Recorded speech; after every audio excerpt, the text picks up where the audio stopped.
الله الرحمن الرحيم نحمده ونصلي على رسوله الكريم أما بعد أعوذ بالله من الشيطان الرجيم بسم الله الرحمن الرحيم هو الذي خلقكم فمنكم كافر ومنكم مؤمن والله بما تعملون بصير صدق اللہ العظیم۔ اللہ رب العزت کا احسان اور کرم ہے کہ اللہ تعالیٰ نے ہم سب کو ایمان کی دولت عطا فرمائی۔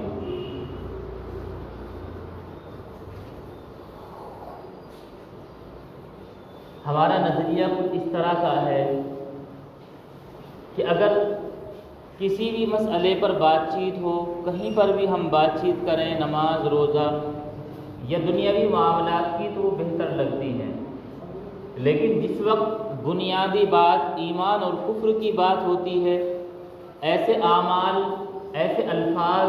اور ایسے اوصاف کی بات ہوتی ہے جس سے ایمان خطرے میں پڑ جاتا ہو،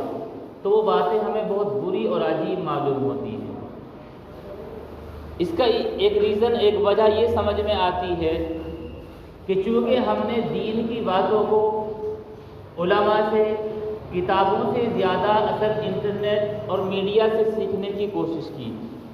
ان کا جو نظریہ اور جو طریقہ ہے ہمیں وہی بہتر لگتا ہے،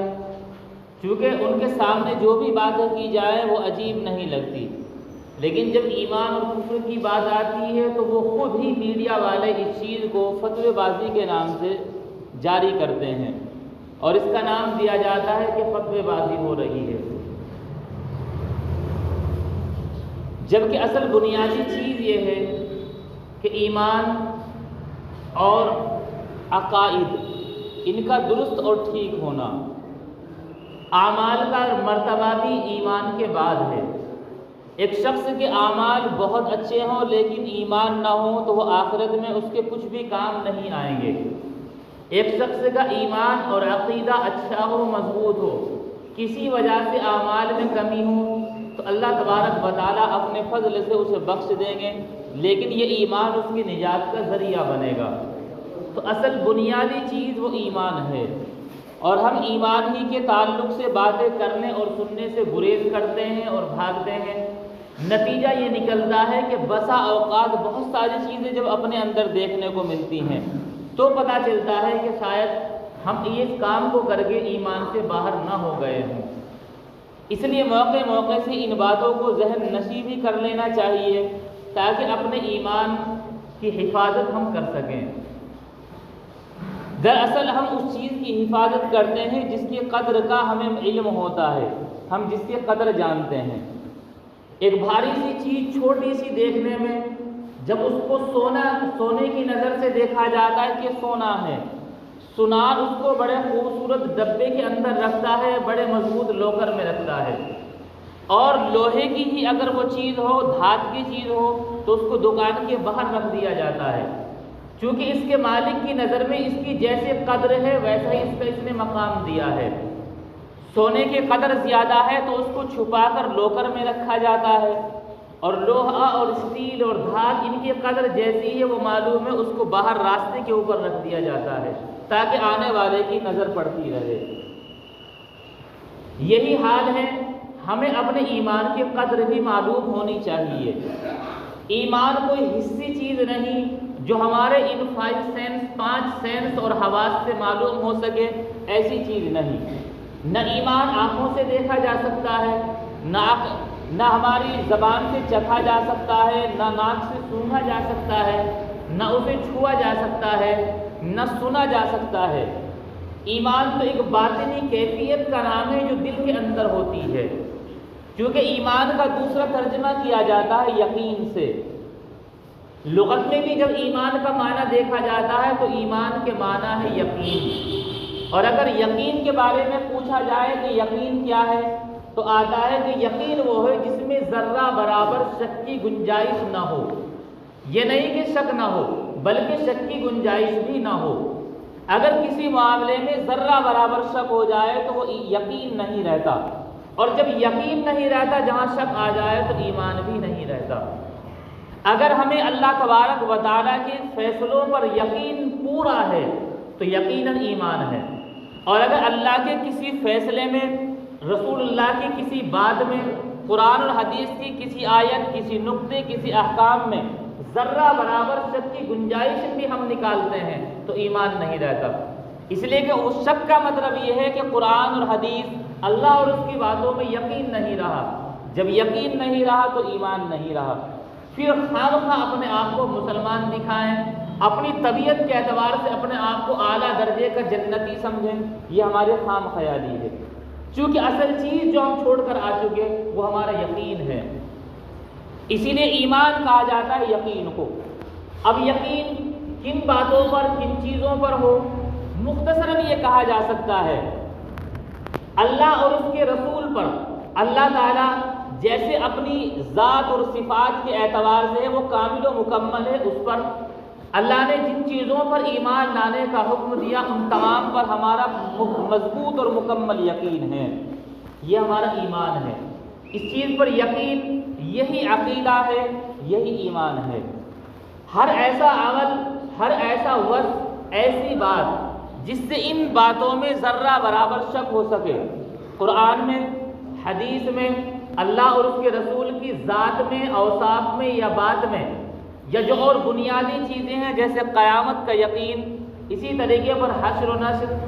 اسی طریقے پر تقدیر، ان میں سے کسی بھی چیزوں میں ذرہ برابر بھی شک ہوتا ہے تو پھر ایمان نہیں۔ ایمان ایک یقین کا نام ہے، جیسے بھی بتلایا کہ یہ کوئی ایسی چیز نہیں جو نہ آنکھوں سے دیکھی جائے، کہ کانوں سے سنی جائے، زبان سے چکھی جائے، چھو کر محسوس کی جائے، ایسی چیز نہیں، بلکہ ایک یقین کا نام ہے۔ اصل یقین سب سے پہلے شروع ہوتا ہے اللہ تبارک و تعالیٰ کی ذات سے۔ جتنا مضبوط یقین ہوگا اسی کو کہا جائے گا کہ ایسا ایمان ہے۔ پھر اللہ تبارک و تعالیٰ کی بھیجے ہوئے پیغمبر، نازل کی ہوئی کتابیں، اس دنیا کے نظام سے متعلق کہ قیامت کب آئے گی، اس دنیا کے نظام کو جو اللہ نے لکھ دیا ہے پہلے سے، جسے تقدیر کہا جاتا ہے، اللہ کی پیدا کی ہوئی مخلوق، فرشتے، ان تمام چیزوں کا نام ایمان ہے۔ بہرحال ایک مختصر سی بات ایمان کے تعلق سے ہے۔ اللہ تعالیٰ کا یہ ہم پر احسان ہے کہ بغیر کسی محنت کے ہمیں ایمان کی دولت دی۔ صحابہ کرام نے محنت سے حاصل کیا، اس محنت کا اندازہ تاریخ اور احادیث پڑھ کر ہوتا ہے۔ جیسے کچھ صحابہ کرام کے واقعات ذکر بھی کیے گئے کہ ان پر کیسا ظلم اور تشدد کیا گیا صرف ایمان قبول کرنے کی وجہ سے، لیکن اللہ تعالیٰ نے ہمیں اپنے فضل سے ایمان کی دولت عطا فرمائی، اس طریقے پر کہ ہمیں ایک ایمان والے کے گھر میں ہی پیدا کیا۔ اس پر اللہ تعالیٰ کا جتنا شکر ادا کریں وہ بھی کم ہے۔ پھر دوسرا یہ ہے، یہ دولت تو اللہ تبارک و تعالیٰ نے دے دی، لیکن ایسا دیکھنے میں آتا ہے مال مفت دل بے رحم، جو چیز مفت میں مل جائے اس کی قدر عموماً لوگوں کو کم ہوتی ہے۔ ہمیں اللہ تعالیٰ نے ایمان کی دولت مفت میں دی ہے، بغیر کسی محنت کے دی ہے، تو بسا اوقات ہم میں سے دیکھنے میں آتا ہے کہ اپنے ایمان کی قدر ہم نہیں کرتے، بلکہ ہمارے ذہن بنایا جاتا ہے دھیرے دھیرے اس طریقے پر کہ دیکھو مذہب بعد میں ہے، انسانیت پہلے ہے، تاکہ کسی طریقے پر انسان، ایک ایمان والا، مذہب کو، ایمان کو بعد میں خیال کرے۔ جبکہ اگر یہی سوال کیا جائے کہ ہمیں انسانیت بھی تو مذہب نے سکھائی، جب تک مذہب اسلام نہیں تھا انسانیت کہاں تھی؟ شراب لوگ پیتے تھے، اپنی بیٹیوں کو زندہ قبر میں دفن کیا کرتے تھے، عورتوں کو اس کے شوہر کے مرنے کے بعد ان کی حیثیت جانوروں سے بدتر، اسی طریقے پر بیٹیوں کا کوئی حق نہیں، بلکہ عورت کو تو اس معاشرے میں، سماج میں جینے کا حق تک نہیں تھا۔ یہ انسانیت سکھائی مذہب نے، اسی دھرم نے، اور پھر کہا جاتا ہے کہ مذہب کو بعد میں، انسانیت کو پہلے، بلکہ مذہب ہی پہلے ہوگا جس مذہب نے ہمیں انسانیت سکھائی ہے۔ پھر دھیرے دھیرے ذہن بنایا جا رہا ہے، بالخصوص ہماری اس کنٹری اور ملک کے اندر، کہ دیکھیو یہ جمہوری اور ڈیموکریسی ملک ہے، یہاں جمہوریت ہے، یہاں ہم مذہبی باتیں ایسے نہ کیا کریں۔ ٹھیک ہے، مذہبی معاملہ ہمارا پرسنل معاملہ ہے، لیکن بہت ساری چیزیں ایسی ہیں کہ ہمیں اپنے مذہب پر ہی مضبوطی کے ساتھ قائم رہنا پڑے گا۔ ہم حکومت سے کوئی ہمارا ٹکراؤ نہیں ہے ان مذہبی معاملات میں، لیکن ایک ذہنیت بنائی جاتی ہے کہ کسی طریقے پر مسلمان اپنے مذہب کو پیچھے چھوڑ دے اور انسانیت کے نام پر جو باتیں شروع کی جائیں ان کو آگے رکھے تاکہ وہ مذہبی نہ رہے، بلکہ یہ پروپیگنڈا پوری دنیا کے اندر سوشلزم کے نام سے چلایا جا رہا ہے، دہریت کے نام سے چلایا جا رہا ہے کہ دنیا میں مذہب کوئی چیز نہیں، دنیا میں کوئی خدا کوئی بھگوان نہیں، جو چل رہا ہے وہ سائنسی نظام ہے، ایسے ہی چل رہا ہے تاکہ اللہ اور اس کے رسول سے دوری بن سکے، اور جب دنیا اس سے دور بن جائے گی تو پھر جیسے انہیں چاہیں گمراہ کر لیں۔ آج بھی جو تعلیمات شرم و حیا کی ملتی ہیں وہ مذہب اسلام سے ملتی ہیں، جو تعلیمات ایک دوسرے کے حقوق کی ملتی ہیں وہ مذہب اسلام سے ملتی ہیں، جو تعلیمات جن کا اسلام کے دشمن بھی اقرار کرتے ہیں۔ کئی دن پہلے میں نے ایک بھاجپا کے سانسد کی اسپیچ سنی جو کہ مسلمانوں کے خلاف ہی بولتے ہیں، لیکن انہوں نے ایک بہت شاندار یہ بات کہی کہ آپ ان کی برائیاں مت دیکھو، مذہب اسلام کی کچھ سچائیاں بھی ہیں جن کا انکار نہیں کیا جا سکتا۔ پہلی سچائی انہوں نے بیان کی کہ آپ وردھاشرم میں چلے جاؤ، کوئی وہاں مسلمان اس اولڈ ایج ہوم میں مسلم مرد اور بوڑھا بوڑھی نہیں ملیں گے، کہ یہ ان کے اسلام کی تعلیم ہے کہ ان کے بوڑھوں کی قدر کی جاتی ہے، اور ہمارے یہاں وہاں چھوڑ دیا جاتا ہے کہ ان کی خوبی اگنور نہیں کی جائے گی۔ کئی معاملات انہوں نے ذکر کیے۔ یہ مذہب اسلام کی خوبیاں ہیں کہ غیر آدمی بھی ان کو ماننے پر مجبور ہے، لیکن ایک مسلمان ہی ہیں جو ان سے نا آشنا اور ناواقف ہیں، انہیں غیروں کے طور طریقے ہی اچھے لگتے ہیں۔ اللہ تعالیٰ ہم سب کو اپنے ایمان کی قدر کرنے اور اس پر ثابت قدم رہنے کی توفیق عطا فرمائے، ہم سب کا خاتمہ ایمان پر فرمائے۔ دراصل بیان کرنے کی جو اصل بات ہے وہ یہ ہے کہ اب سے ہی آج کل سے ہی غیروں کے کچھ تہوار شروع ہونے والے ہیں، جن میں ایک بنیادی تہوار ان کا دیوالی ہے، بعض زبانوں کے انداز سے دیپاولی بھی کہا جاتا ہے۔ یہ دیوالی 2 دن پہلے دھن تیرس سے شروع ہوتا ہے اور 2 دن بعد بھیا دوج پر ختم ہوتا ہے، قریب 5 دن ان کا یہ تہوار چلتا ہے، الگ الگ رسومات کے ساتھ اس کو ادا کیا جاتا ہے۔ اب اس کی تاریخ میں تو ہمیں جانے کی ضرورت نہیں ہے، اصل بنیادی چیز یہ ہے کہ کفار سب سے پہلے اس میں 2-3 چیزیں جو سمجھنے کی ہیں وہ یہ ہیں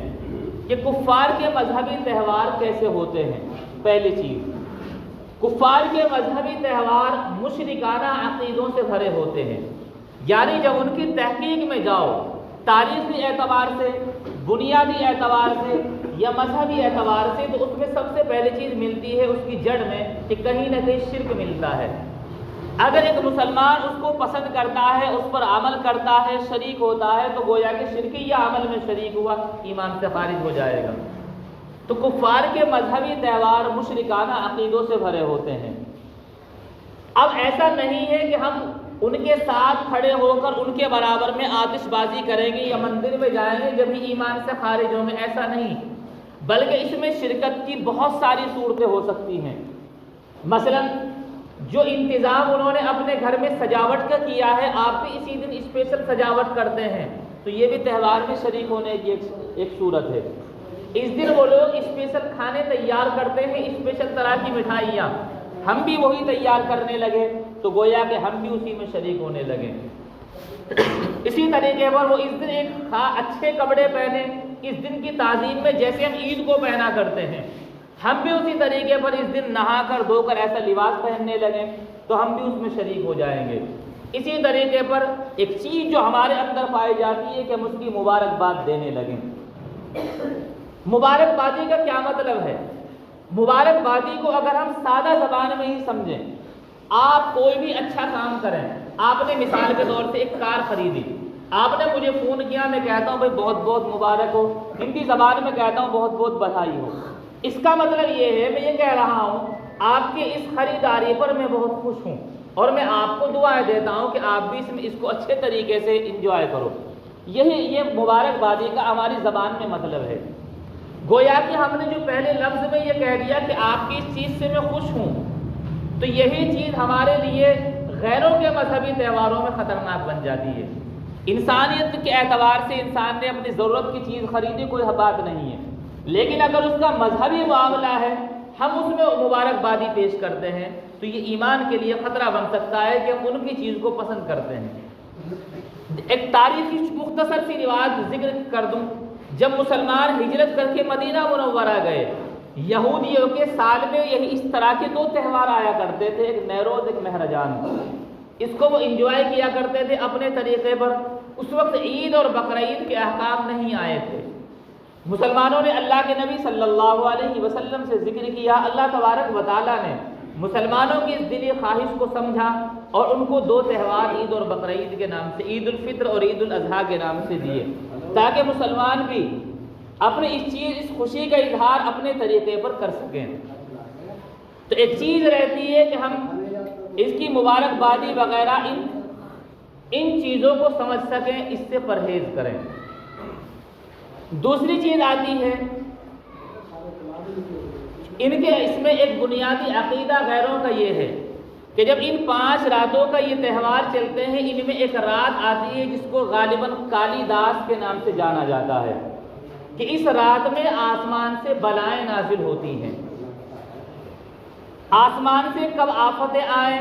کب رحمتیں آئیں، یہ عام انسانوں کو معلوم نہیں ہوتا۔ البتہ کچھ راتیں ہیں جن کے متعلق احادیث میں یا قرآن میں ملتا ہے، جیسے شب قدر، شب برات، ان میں رحمت کے نزول ہونے کی صراحت ہے، لیکن آسمان سے آفت یا عذاب ہونے کی کوئی مخصوص رات کا ذکر نہیں۔ اس لیے جب قرآن اور حدیث سے کوئی چیز ہٹ جائے تو اس کو عقیدہ بنانا جائز نہیں، یہ ایمان سے خارج ہونے کی دلیل ہوتی ہے۔ یہ عقیدہ رکھنا، چونکہ ان کے یہاں یہی ہوتا ہے کہ اس رات میں آسمان سے بلائیں نازل ہو رہی ہیں، لہذا اس رات میں دیے جلائے جائیں، گھر کو ہر طرف سے روشن کیا جائے۔ جب گھر ہر طرف سے روشن ہوگا تو روشنی میں مصیبتیں نہیں آئیں گی۔ اگر یہی عقیدہ ہم رکھتے ہیں تو ایمان سے خارج ہو جائیں گے، اور اگر عقیدہ نہیں لیکن اس طریقے پر عمل کرتے ہیں، عقیدہ تو یہ نہیں رکھتے لیکن ہم بھی گھروں کو اسی طرح روشن کرتے ہیں، وہی دیے چاہے وہ پرانے زمانے کے ہوں یا آج کے لائٹ سے الیکٹرک دیے جو آ رہے ہیں وہ ہوں، کچھ بھی جلائیں، لیکن مشابہت ان کے ساتھ پائی جا رہی ہے تو مشابہت کی وجہ سے بھی ایمان خطرے میں پڑ جائے گا، اس لیے اس چیز سے بھی پرہیز ضروری۔ تیسری چیز ہے جس طریقے پر ان کے یہاں آتش بازی کی جاتی ہے، آتش بازی ہر حال میں حرام ہے، اس کے متعلق منع کیا گیا ہے کہ اس کو نہیں کرنا چاہیے، بلکہ ایک حدیث شریف کے اندر ہے کہ جب تم آگ لگتی ہوئی دیکھو کہیں تو پڑھو اعوذ باللہ من الشیطان الرجیم، شیطان کے شر سے پناہ چاہی جا رہی ہے آگ کو دیکھ کر، اور پٹاخے یہ بھی تو آگ سے کھیلنا ہوتا ہے، اس لیے اس کو دیکھ کر بھی یہ بھی شیطان کا عمل ہے، شریعت کا عمل نہیں، اس سے بھی پناہ مانگنی چاہیے۔ پھر جب یہ عمل خاص دنوں میں ہو، خاص طریقے پر ہو تو اس سے ہر حال میں پرہیز کرنا چاہیے، چونکہ اس کا اثر ایمان پر پڑ سکتا ہے، اس لیے پرہیز ہر حال میں ضروری ہے۔ ایک آخری چیز اس کے متعلق یہ ہے کہ ان دنوں میں ہمارے گھروں پر کچھ مٹھائیاں آتی جاتی ہیں،